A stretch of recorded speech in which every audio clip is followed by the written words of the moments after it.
Sa kabilang banda pagkatapos mag-usap ng dalawa mapunta na tayo dito sa Refiner Peak. Habang nagbabayad ang ating bida kumuha muna siya ng isang silid para may paggagamitan. At nakapasok ang ating bida dito sa Heartland Workshop pagkatapos nito bumungad sa kanya ang mainit na refiner lava habang ang ating bida naghahana na sa kanyang air refiner na kagamitan. Ang pakiramdam ng lugar na ito ay nasa 60 degrees, tamang temperatura para sa isang sana magsisimula ako sa Frost Battle Armor. Mula sa kamay sa ating bida pinalabas niya ang pinaghalong elemento kaya't nabuo dito ang hugis ng lava. Habang nag-focus ang ating bida sa dalawang elemento na pinagsabay niyang i-refine para mabuo dito ang Thousand Cloud Steel Black Iron Ore.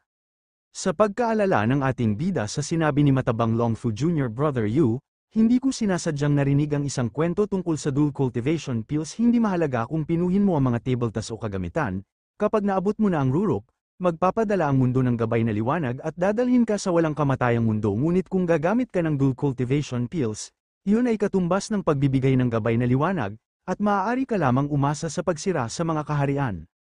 Balik sa kasalukuyan habang pinagsama na sa ating bida sinalaysay din niya ang bawat detalye na mukhang naging napakalakas ng dual cultivation pills kaya hindi ito makontrol ng mga heaven ngunit ang sistema ay orihinal na naghihintay para sa oras na lumipas pa rin kapag naabot na nito ang napakahalagang sandali. Ang paglilinang na mayroon ako ay sapat na upang masira ito ay isang magandang bagay para sa akin. Kahit na ganun kailangan ko pa rin gamitin ang aking mga natutunan mula sa system para mabuo ang magandang armor. Gagamitin ko ang martilyo na gawa sa espiritual na kapangyarihan upang pinuhin muna ang mineral pagkatapos ay ibubuhos ko ang natunaw na itim na bakal sa anyo ng isang katawan ng espada. Ito ay lubos na naiiba sa kung ano ang inaasahan kong maging mga kagamitan sa pagpino. Medyo nakakalito kung wala akong matibay na pundasyon. Hindi talaga ako makakapagtyaga, mabilis kasing maubos ang aking mana o sa madaling salita MP. Hayaan muna basta ang mahalaga matapos ko na ang aking mahabang armor at malapit nang matapos sa ating bida ang kanyang mahiwagang armor. Sa oras na ito gagamitin ko na ang pinagsama na rune at Silence King rune. Mula dito lumabas ang maliwanag na espada pero kahit na ganun ang nangyari may pagkukulang pa rin, kagaya nitong malaking pagsabog na gawa dahil nasobraan sa pag-refine at nasobraan sa apoy. Napatakip na lang ang ating bida sa lakas ng pagsabog na dinulot ng isang espada. Sa paghupa ng usok bumungad sa ating bida ang sira-sira ng espada kaya't ang mukha nito hindi may pinta sa kadahilanang ang kanyang 400 spirit stones na ginamit ko biglang nawala, ganoon lang. Dahil sa lakas ng pagsabog na papasok na ang taga-innkeeper kung ano ang nangyari habang ang ating bida parang bakla sa pastora giit pa sa innkeeper na siya ang tagabantay dito kaya't mabilis niyang pinuntahan ang malaking pagsabog kayat. Ang ating bidang ngiting anya ulit dahil may pagkukunan na siyang conflict sa ating taga-innkeeper dahil dito ang pagsigaw na lang ng magagawa sa taga-innkeeper dahil nanakawan sila ng runestone kapalit sa pagsabog sa ating bida. Ito kasi ang engd at patakaran nila dahil sa hindi garantisadong mga equipment at sa gantong paraan tinuruan ang ating bida sa pag-refine. Pagkatapos ng lahat makalipas ang 3 araw refine ng Chi Secret Realm entrance Tianmi Mountain habang nasa himapapawid ang dalawang mag-asawa na kasakay sa isang swan. Payapa naglalakbay sana ang dalawa kaso may biglang dumaan sa kanilang likuran kaya't na out of balance ang kanilang paglipad habang ang kanilang ibon halos mamatay na sa takot. Kahit nakalayo ang isang cultivators nakilala pa rin talaga ni Phylan ang taong nakalipad sa unahan. Nagmamadali si Shufan habang nagmumura dahil inabutan na siya ng umaga kaka-refine sa isang bagay habang ang ating Phylan naging lemon na LNG dahil hindi man lang pinansin ang kanyang pagtawag pero kahit na ganun ang nangyari hindi naman siya nagalit sa ating bida. Makalipas ang ilang oras sa paglalakbay nakahabol naman ang dalawa kaya mabilis tinatawag sa ating Phylan ang ating bida. Kumikinang sa tuwa si Phylan na Kuya Yu, ang flying sword ba yan ang refined equipment mo at talagang nagawa mong pinuhin ito ng napakabilis at ang bilis na yun ngayon ay maihahambing sa mga magsasaka sa yugto ng pagbuo ng pundasyon. May mayabang na tuno ang ating bida habang niyayabangan niya si Phylan na isa lang naman akong refiner master ngayon kaya't ang tuwa nito halos di maipinta na parang bakla. Pinutol ang kanilang maingay na usapan dahil biglang may tumawag sa kanilang lahat na malapit nang magbukas ang Secret Realm sa loob ng kaharian, ang pagpatay sa isa't isa ay ipinagbabawal, at pagkatapos ng isa buwan na automatiko kalaibe transported labas ang mga disciples na ay nakikilahok dito kailangang ibigay ng Secret Realm ang 1,000 Spirit Stones para sa registration fee. Pailandakan sa lahat na ang Secret Realm ay nagbubukas kaya't ang taong in charge dito sa Secret Realm naghihintay lang sa mga cultivators na papasok. Nang tanong na si Phylon kung papasok ba ang ating bida sa Secret Realm, sambit pa sa ating bida na wala akong balak na papasok dahil hindi naman ako sakim sa kapangyarihan. Pero ibibigay ko sa iyo ito, pero sa kaso ng isang emergency, maglagay ng ilang espiritual na kapangyarihan dito manat magpapadala ito ng high frequency wave na nararamdaman ko.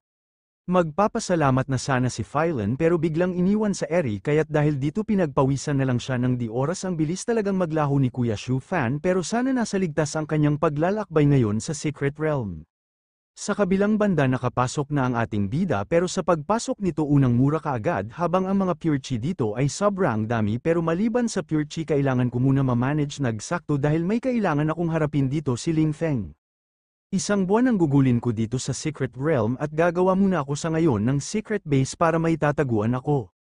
Habang gumagawa ang ating bida ng bahay na buo naman dito ang bahay na gawa sa mga kahoy pero ginagamitan lang sa ating bidaan ng telekinesis sword at makalipas ang ilang oras naging satisfied naman si Shu Fan dahil sa paggawa ng maliit na bahay. Natapos na ang ating bida sa paggawa ng bahay man at may mga lubong gusto siyang sagpangin kahit na nakatalikod ang ating bida. Pero sa paglingon ni Shu Fan agad niyang ginamitan ng Sharingan kaya't ang mga lobo biglang naging tuta ang aso dahil mali ang kanilang kinalaban na tao. Ang mga ito ay pang-apat na baitang na nagpapadalisay ng mga hayop sa chi. Kalimutan nito, maaari kong magamit ng husto ang mga ito at kumalat at tulungan akong makahanap ng ilang makalangit na kayamanan, mas marami ang mas mahusay. Nakalipas ang ilang oras sa pag-uutos sa ating bida na bantayan ang kanyang base at sa paghahanap ng kayamanan pero sa ngayong malapit ng matapos ang bahay, ang susunod na hakbang ay upang makita kung mahahanap ko ang rune inheritance ng Refined Grandmaster. Lumakad si Shu Fan sa malapit na ilog habang sa paglapit niya dito biglang umusbong ang lawa. Napamura na lang si Shu Fan sa takot na kung ito ay pareho, dapat mayroong isang bagay sa lawa na ito. Sa loob ng lawa may pa ang lumabas dito habang nagsasalita na Junior Brother, hindi na kailangang maalarma ngayon ko lang pinasuko ang magic weapon na ito at ayos na ngayon. Parehas lang silang pinanggalingan na sekta habang nagpapaliwanag ang iyong bayot na lalaki. Junior Brother, binabati kita sa pagkuha ng sword flying technique. Pinakilala sa atin ang isang bayot na character na si Ye Xiaoyao Sr. na kapatid mula sa parehong sekta, delegadong uri ng Boss SN. Pinasuko lang ang The Secret Realms Flying Sword. Sa pangit na reaksyon ng ating bida nagtanong pa talaga ang bayot na si Ye Xiaoyao, Junior Brother, maari ba kitang tanungin ano ang iyong pangalan? Habang ang ating bida biglang pumangit dahil sa atmosphere na banggit nitong pangit na lalaki. Huwag mong sabihin ito yung lalaking nakaparehas na aking sekta pero naglakbay at hindi nakabalik. Nagpakilala na ang ating bida kang Ye Xiaoyao. Ako si Shu Fan, ang nag-iisang outer disciples. Ikararangal kung makilala ka aking senior. Hinusgahan na kaagad sa ating bida ang pagkakilanlan ni Ye Xiaoyao na ang taong ito ay dapat ang pangunahing tauhan. Bukod pa rito, siya ay nagkaroon ng napakalaking swerte kaya naman, hindi na siya ang ordinaryong baguhan na disipulo ng sekta na bagong pumasok at walang alam ang espada na ito ay kabilang sa pinakamataas na uri ng mga bihirang kayamanan. Bukod pa rito malamang na ito ay isang selyadong Dao treasure. Kumikinang sa kagwapuhan si Ye Xiaoyao habang ang ating bida nagtataka kung bakit papalapit si tanga sa kanya harapan. Simula nang magkita tayo may ibabahagi ako ka ikaw ang Dharma artifact na ito, ang Water Silang Pearl, ang magiging regalo ko sa iyo. Sana huwag kang mag-isip. Ang kahulugan niya ay maliwanag. Matapos tanggapin ang mahiwagang artifact na ito kailangan kong tulungan siyang itago ang kanyang sikreto. Sino ang nagbigay ng spotlight dito kung inasino ba talaga ang protagonista? Automatic may backup ang ating bida kapag nasa panganib ito kaya si Ye Xiaoyao pinalibutan ng modern na sundalo at isang galing sa malumang kabihasnan habang ang ating bida nagmalasayan test na. Junior Brother, wag ka na magreklamo kung maliit lang ang aking kayang mabigay sa ngayon. Kinapos kasi ako ngayon, isa pa walang bakla ang magpatira kaya ito lang ang kaya kong mabigay talaga. Naunawaan ko na ang ibig sabihin ni Brother. Salamat sa regalo Brother. Anong nangyayari? Hindi siya time traveler. Masaya ako na tinanggap ng nakababatang kapatid ang regalo pero sa isip ng ating bida ka ating Xiaoyao na kailangan kong subukan ng todo para lumayo sa protagonist na ito. Ang pagsama sa kanya ay isang pagkakataon na may parehong swerte at panganib. Pagkatapos mabigay ni Ye Xiaoyao ang regalo nagpaalam ito kang Shu Fan para maghanap ulit ng kayamanan kaya mabilis niyang sinakyan ang espada habang ang ating bida naman ngiting tagumpay na dahil papaalis na ang tanga na puro kamalasan ang dinadala. Ayaw kong mangyari sa akin ang mga bagay na may panganib tulad nito sa paligid ng protagonist na ito. Maraming panganib. Ako si Shu Fan at hindi ko nais makisali sa ganyang mga bagay. Makakupas ang ilang oras gamabi na rin habang ang turtle na wala ng buhay biglang sumisigaw dahil nag-experiment ulit ang ating bida dito pagkatapos biglang hinagis ganoon nga ang nangyari ang lawa ay nilinis niya ng maigi kahit na ang mga walang halagang night pearls, turtle's eyes, ay pinulot niya. Kahit na ganoon itong secret realm hindi na rin masama dahil ang daming mga halaman gamot at spirit stone at ruins dito nakalagay. Sarkastikong tignan ni Shufan ang pintuan kung anong kalabog ang kanyang narinig mula dito kaya ang kanyang tahimik na gabi na palitan ng takot. Tsaka sa pagbukas sa ating bida habang hawak na niya dito sa pintuan ang mga matang ng lilisik na anumang oras kaya na siyang sagpangin dito. Ang masayang mukha ni Shufan na palitan ang takot dahil ang inakalang simpleng mga mata ay mga multo pala kaya halos mamatay na siya sa sobrang takot. Kahit na ganun ang nangyari mga aso lang pala niya na may masayang mukha pa itong nakaharap sa ating bida nagpapahiwatig na masaya siyang makita ulit habang ang ating bida nahiya na lang sa kinikilos niya. Wow ang dami ng mga kayamanan! May celestial killing grass, rootless flowers, purple copperwood, spiritual fruit at spirit stone sa bag na ito malamang na may spirit stones mine sa paligid. Mula sa bangkay, galing ang lahat ng yan ngunit tila ba mabilis na sumasapit ang kamatayan sa lugar na ito. Tila parang kailangan ko talagang maging defensive at kailangan kong matulog ng maayos ngayon, at gumising ng maaga bukas. Gayunpaman kailangan ko munang kumain para sa aking pagtulog payapa ang aking tiyan ngunit sa likuran ng ating bida na espadang umaaligid dito habang abala siya sa pagluluto. Hindi pa naman maaga pero bakit ang aga nitong pumunta sakin kahit na ganitong oras ang lakas pa rin niya sa mga pangamoy pero wala na tayong magagawa dahil kaugalian na talaga niyang matako. Binalik na sa kaluban ng espada ni Ye Xiaoyao pero nakangiti naman ito sa ating bida kahit na ang ating bida ayaw sa kanya dahil may kadaldalan din itong dinadala.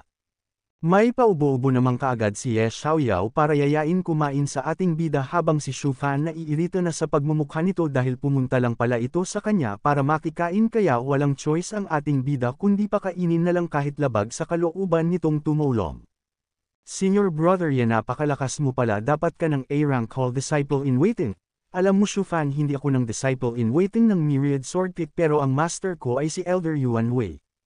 Elder Yuan Hui, isang powerhouse sa fusion stage mula sa inner sect's immortal sword lineage bakit ang kinabukasan ni Senior brother Ye ay walang hangganan at sa master niyang makapangyarihan, siya ay isang protagonistang may magandang halimbawa.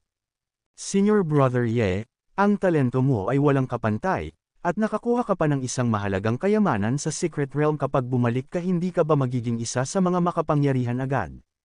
Pero hindi ko kinakatakutan ang mga biro ni Junior Brother Shu at tila ilang buwan pa lang ang nakaraan ngunit disciple pa ako ng inner sect sa Foundation Establishment Stage pero bigla na lang nawala ang level ng cultivation ko kahit ngayon, bumagsak ako sa level -9 ng Chi Refinement Stage gayunpaman hindi ko alam kung kailan matatapos ito. Iniisip ko na lang na mag-ipon ng mga makamundong bagay ngayon kung maging level -1 mortal ako sa hinaharap magandang desisyon siguro yun para sa isang marangyang buhay. Naniniwala ako na babalik ka rin sa dati mong galing, Senior Brother Ye at makukuha mo ang tagumpay na para sa iyo gayunpaman sigurado na ako na protagonist ang tipo mo kaya mas mabuting iwasan na lang kita sa hinaharap. Salamat sa pangunawa Junior Brother noong una pinagtatawanan at pinagkakatuwaan ako ng mga tao nang malaman nila ang nangyari sa akin kahit yung mga mas mahihinis sa akin, nakangisi pa rin sila. Halos humalik na si Ye Xiaoyao para lang makipagkaibigan sa ating bida pero hindi talaga gusto sa ating bida ang maging kaibigan si Ye Xiaoyao dahil puro na lang ito kamalasan ang dinadala sa kanya. Umalis na rin si Ye Xiaoyao kaya si Shufan nag-iisa na ulit habang inisip ang posibleng mangyari na kaya na ang matandang lolo ay lalabas lang kapag bumagsak ang antas ng cultivation niya sa level -3 ng Chi Refinement Stage. Matapos ang kalahating oras, natagpuan ko rin ito noong una akong pumunta rito. Hinahanap ko ang isang spiritual wind tree na angkop para sa pagpino ng magic weapon spiritual wind boat pero marami sa mga puno ang hindi nakakatugon sa mga kinakailangan. Abalang nagpaputol ng kahoy si Shufan kaya ang sa likuran niya hindi na malayang ang mga ibon dito kahit na nasa gabi pa nagsiliparan na. Hanggang sa ang mga kakahoyan nito lumindol ng di oras kaya mabilis huminto ang ating bida para tignan ang sitwasyon. Hindi ko na pala kailangan manghanap ng mga demon dahil sang level -8 Chi Refinement Stage Demon Beast ito at gagamitin kita para bigyan ng bagong karanasan ang aking Dharma Artifacts. Ang Tungyu Fejian unang magic weapon na matagumpay na nilikha ni Kufan, ay kayang magpakita at maglaho na parang multo pumatay ng tao nang di nakikita, at pwedeng gamitin sa paglipad. May 36 na manipis na karayom ng Berda na bumubuo ng isang kumpletong set ng mga instrumento, sila'y bigla na lang lumilitaw at nawawala. At bawat karayom ay naglalabas ng nakakakilabot na lamig, pero huwag masyadong simple. Pero bakit ngayon walang makakapag-abala sa akin sa pagbuo ng spirit boat?